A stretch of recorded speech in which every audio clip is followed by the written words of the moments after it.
What's up guys, Intellitech Studios here, and today I'm going to show you how to empty the bin on your modern Dyson upright vacuum cleaner. Now, this tutorial applies to the Dyson DC41, DC40, DC65, the Dyson model number UP13, UP20, UP16, UP14 kind of, UP20 and UP30, as well as the UP19, which is what I'm demonstrating this on. To find the model number or name of your Dyson, there will be a sticker right here on the machine, and that'll tell you what model it is. As long as you have a modern Dyson vacuum, the bin design is exactly the same, and the process in this tutorial are exactly the same on every modern Dyson. The only difference between if you have an older Dyson may be the positioning of either of the buttons, but otherwise the process is exactly the same on every US model Dyson. So, first thing we need to do is release the bin from the chassis, which we press, in this case, a yellow button. On some of these it's gray, on some of these it's red, on some of them it's purple, on this one it's yellow, but it's the bin release button right up here. Push that and the bin pops off with the cyclone. Now you want to empty the bin right when it reaches the max line. So there's a black max line right here. On the kinetic it'll be red and go all the way around, but there will be a max line right here. You want to empty it right when it gets to the max line. I filled this with shredded paper to show you what the maximum amount of dirt you can fit in here before you should empty it. You don't want to let it go past the max fill line, as if it starts covering up the shroud right here, you will lose suction and potentially get a lot of dirt caked in your filters and in your cyclones, and that can be a pain to deal with down the road. This is clear. It should be easy to keep an eye on this, so just make sure that you empty it before you empty the max fill line. If you're worried about forgetting about it, then just get in the habit of emptying it every time you vacuum. It's not going to hurt it to empty it too often, but it can hurt it if you empty it not often enough. So you definitely don't want to be filling it up all the way up to the top, because you will block these shrouds, lose suction, and potentially cause damage to the cyclone or the filters. So, now that we have decided that we want to empty this, we're going to open up our trash can. Now you can do this outside.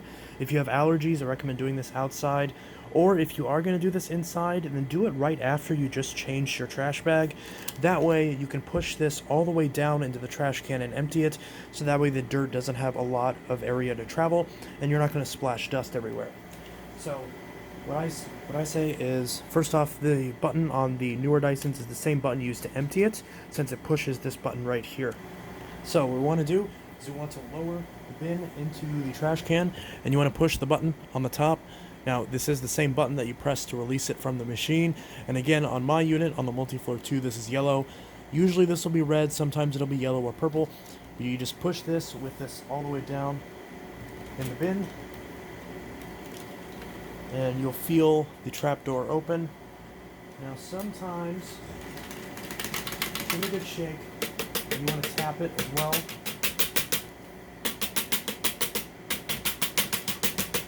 The reason why you want to tap this is because there's dirt that can be on the inside of the cyclone, and you want to tap that out immediately, because if you leave it in there, it'll get caked on the inside and build up, and eventually, since that is dust, it will start to make your cyclone smell. So as long as you tap this out, you can mitigate that problem a little bit. Now, if you still have debris stuck around this area, don't reach your hands up into here. That's not necessary. There's a little handle right here, and it will reveal a button right here that's usually gray. You just push that button and then pull this up and give it a little bit of a twist.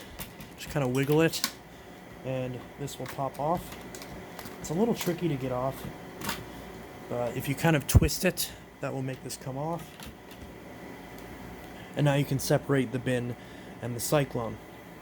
Now, while we're here, I recommend wiping off this gasket. You can see there's some dust on this gasket and some other things. So I recommend getting a towel, which I had a towel. Oh, here it is. Now, you can get a microfiber towel, you can get a standard bath towel, you can get whatever. Obviously, use a dirty towel if you can, because this is going to get dirt on it, so you're going to have to wash this afterwards. But you just want to wipe this off. You can see where there's some debris right here. Just want to wipe that off. I recommend using a towel and not a brush, because a brush can get stuff everywhere. I recommend doing this over your sink or over your bathtub. Personally, I think the bathtub is the best way to do this, because it's a big area, and whenever dust falls out, it can just be washed down the drain. So, or if you do this outside, then it doesn't really matter where it goes. But wipe off this black seal right here. It's easier to see on my unit because this is yellow. But just wipe off this seal all the way around. Wipe off the shroud. Make sure there's not anything built up on the shroud. This is what lets the vacuum breathe. So if this gets a bunch of crap on it, then you're going to lose suction and you're going to potentially bypass more dust into the filter and into the motor.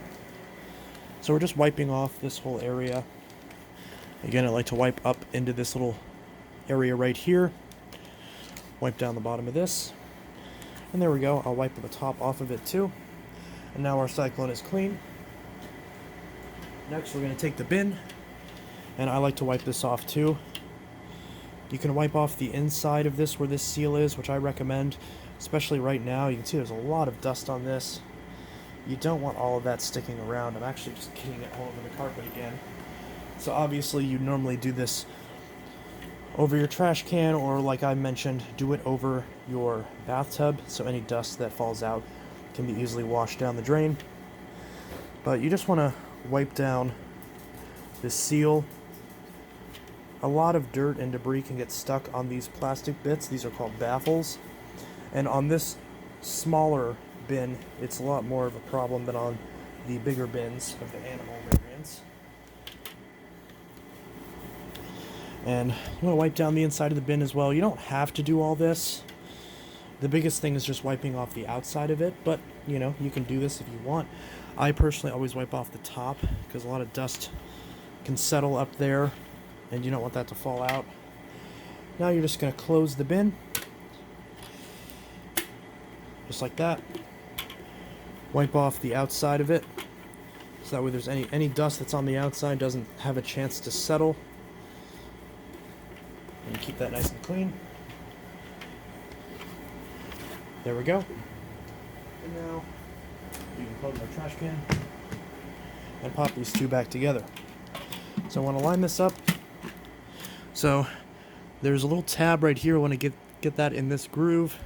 And then right where this button is, it lines up right here. So we just push this together. Just like that. So now our bin is clean and back together. While we're here, we want to check on the premotor filter. And it looks good. You want to make sure the inside isn't discolored. Mine is starting to get a little bit discolored. Dyson recommends that you wash this every month. I recommend checking this every time you empty the bin. And generally, depending on your usage, you could wash this every month, maybe every 3 months, depending on your usage. And if you do wash this, make sure to wash it with only water. Don't use any soap. If you do need to use some sort of cleaner, use a degreaser or something like that, something like Simple Green or Zep, and that way you can wash all of the cleaner off of it, because soap can sometimes leave residue that can clog up these filters. And if you do wash this, make sure that you wring it out properly and let it dry for at least 48 hours. Make sure it's bone dry before you put it back in. Then once you put it back in, close this up, just like that, and replace it on the machine. Oh. Kind of worried me, I heard something snap. There we go. And just click it back onto the machine.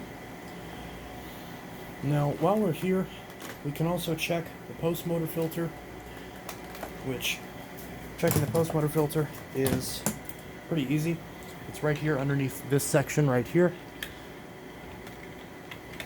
We just twist this. It's just like a gas cap on your car.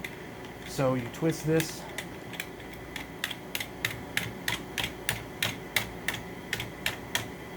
Just like that, and that pops off. And here's your filter. Pops off pretty easily. Want to check this. Want to make sure there's nothing wrong with this. Now you should, it's not going to pop up on camera, but in real life you should be able to shine a little bit of light through this. Now Dyson says you can wash these filters. I generally don't find these to be all that washable because washing them deteriorates these filters. So I personally recommend just changing the HEPA filter, but you can theoretically wash it. Again, same story as the other filter. You want to check this one probably about every 6 months, and I personally recommend just changing this about every year or so. especially on this Multi-Floor 2. The Multi-Floor 2 has smaller filters than the Animal 2 and Animal 3. So in the same amount of time, this will last a little bit less time. So you can wash it. If you do wash it, again, use just water and bang it on the side of your sink or whatever, so that way you can dislodge any water that's stuck in here. But again, these can be washed in a pinch, but I find that over time they do start to deteriorate. So I will link replacement filters for this model and for other models in the description. Now, if you do wash this, again, make sure to let it dry for at least 48 hours. This will take longer to dry than the pre-motor filter, so keep that in mind. Once it's fully dry, you line this up and click it into place. There will be a little notch. Then you take this side of the ball shell, line it up. It can be a little tricky to line up, and you just twist this on. Now, I've heard some people erroneously state that the clicking noise is bad. You actually want to turn this until you start hearing the clicking noise. It's just like the gas cap on your car. You can't over tighten it. You want to keep turning it until you hear the clicking noise, and that's when you know that it's in all the way. There we go. Now we know that filter is in all the way. So, I hope you enjoyed this video showing you how to empty your Dyson vacuum, as well as showing you how to check the filters on at least the majority of modern Dyson ball vacuums. If you have a Dyson Kinetic, the filters are different on it. And if you have a Dyson DC40 or Dyson Small Ball, the filters will be smaller, but the process will generally be the same. And if you have a Dyson Ball Multi-Floor 1, a Dyson Ball Animal, Animal 2, or Animal 3, then the filters will be a little bit bigger, but again, the process is exactly the same. I will link replacement filters in the description just in case you happen to need them. And that is that.